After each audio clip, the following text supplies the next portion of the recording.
नमस्कार.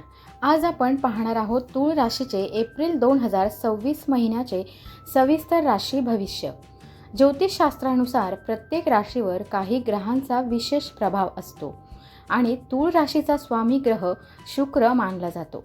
शुक्र हा सौंदर्य, पैसा, सुखसोयी आणि नातेसंबंध यांचा कारक ग्रह आहे.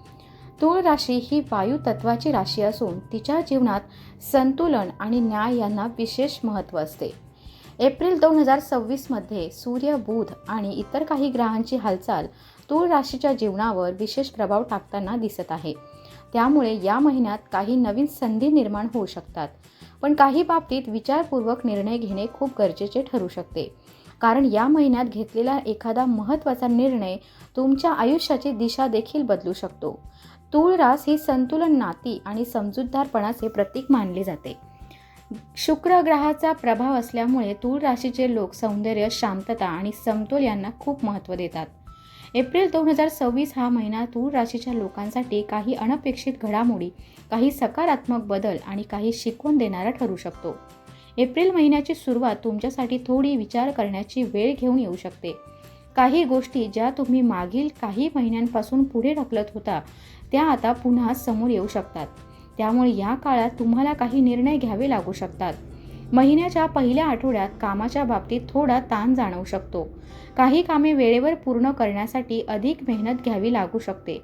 मात्र या काळात घाबरण्याची गरज नाही, कारण तुमच्या मेहनतीचा परिणाम पुढच्या काही दिवसात दिसू शकतो. करिअरच्या बाबतीत हा महिना काही नवीन दारे उघडू शकतो.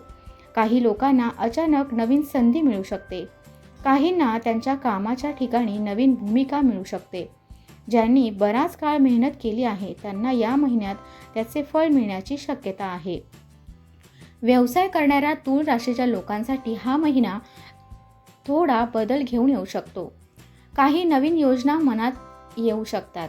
काही लोक नवीन भागीदारीचा विचार करू शकतात. मात्र कोणत्याही आर्थिक व्यवहारात सावधगिरी ठेवणे खूप महत्त्वाचे आहे. आर्थिक बाबतीत एप्रिल महिना सुरुवातीला थोडा खर्चिक असू शकतो.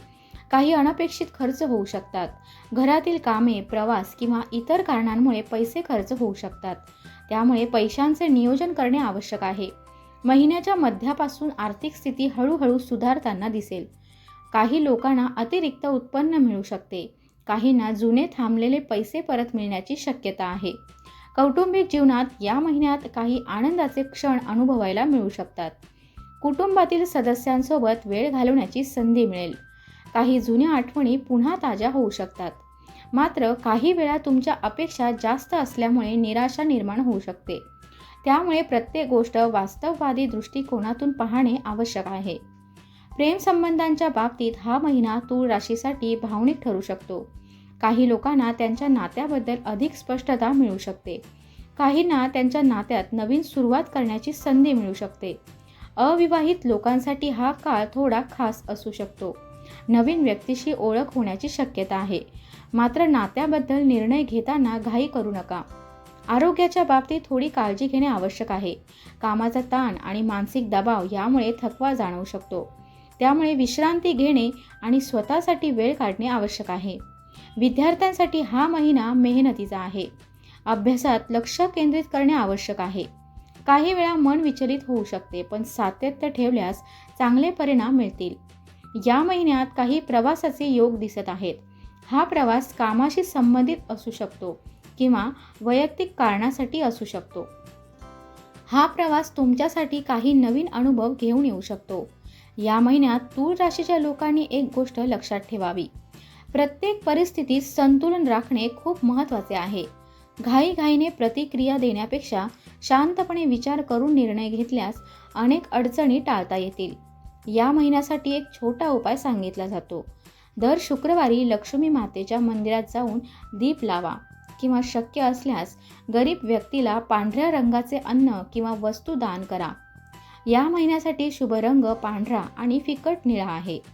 शुभ अंक 6 आणि 8 मानले जातील. एकूण पाहता एप्रिल 2026 महिना तूळ राशीसाठी काही नवीन अनुभव, काही संधी आणि काही महत्त्वाचे निर्णय घेऊन येणारा आहे. संयम, संतुलन आणि सकारात्मक विचार ठेवल्यास हा महिना तुमच्यासाठी चांगले परिणाम देऊ शकतो. हा व्हिडिओ शेवटपर्यंत पाहिल्याबद्दल मनापासून धन्यवाद. अशाच सविस्तर राशी भविष्यासाठी आमच्या चॅनलला नक्की सबस्क्राईब करा. पुन्हा भेटूया पुढच्या व्हिडिओमध्ये. धन्यवाद.